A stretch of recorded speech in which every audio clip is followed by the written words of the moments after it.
the Antarctic, where temperatures can plunge to minus 60 degrees Celsius and beyond, and where winds gust upwards of 300 kilometers an hour, has attracted explorers and scientists for over 200 years, many of them British.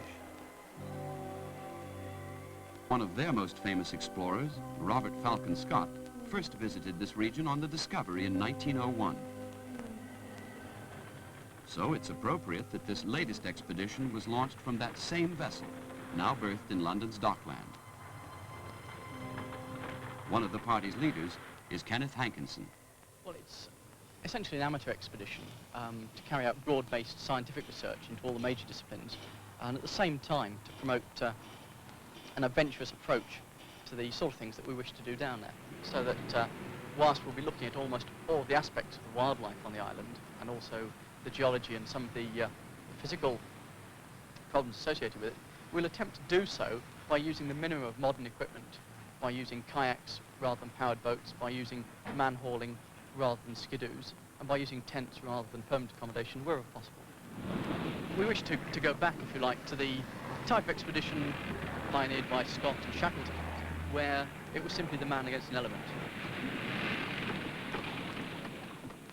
Like Scott 80 years before, the team are making many scientific studies. One of the most important is focused on the role of krill, a shrimp-like crustacean that breeds in such abundance in the Antarctic. Already, one major nation's farming it, and others have shown an interest too. But so far, little is known about what effect large-scale harvesting would have on the wildlife population, whose main source of food this is.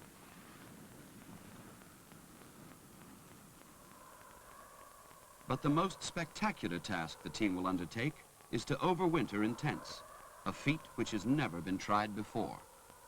Nobody really knows what the effects of living at those temperatures for long periods will be.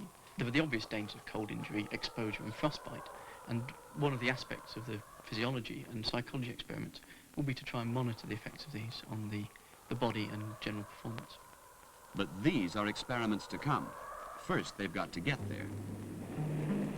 But just as in Scott's day, the roaring 40s, the seas to the south of Chile, are, as these pictures specially sent back show, as unrelenting as ever.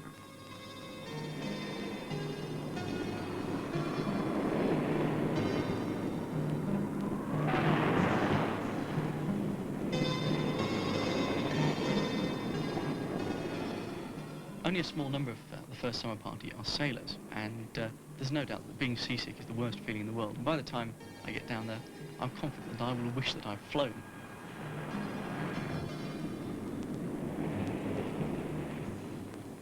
Most of the party are mountaineers, so they keep up with their own training, their running training and this sort of thing. Perhaps more important has been the scientific training that we've required in order to make a success of that aspect of the expedition. And this has involved almost all of us in travelling around the universities of the United Kingdom, being trained in, for instance, sampling techniques, recognition of the sort of plant life that we will encounter down there, and also simply arranging small projects for academics, which could have been undertaken by any intelligent layman. 9 days out of Chile, they're lying off Brabant Island.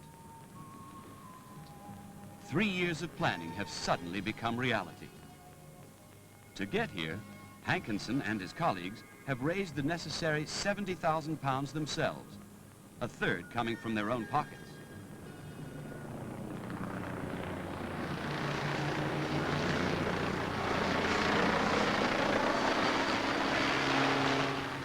Inevitably at this stage, my feelings are those of apprehension.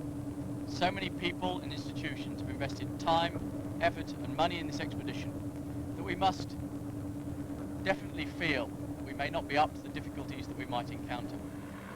We have now dropped the main party at Metchnikoff Point. The remainder of us face a 60-mile journey in inflatable boats through waters that have not previously been crossed.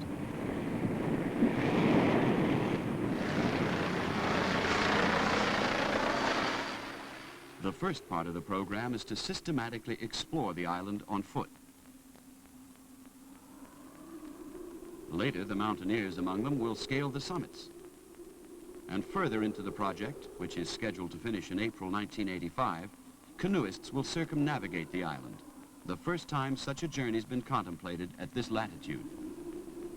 You could perhaps suggest that we're trying to make things as difficult as possible, but I would tend to look at it more as a purist attempt to live in the Antarctic.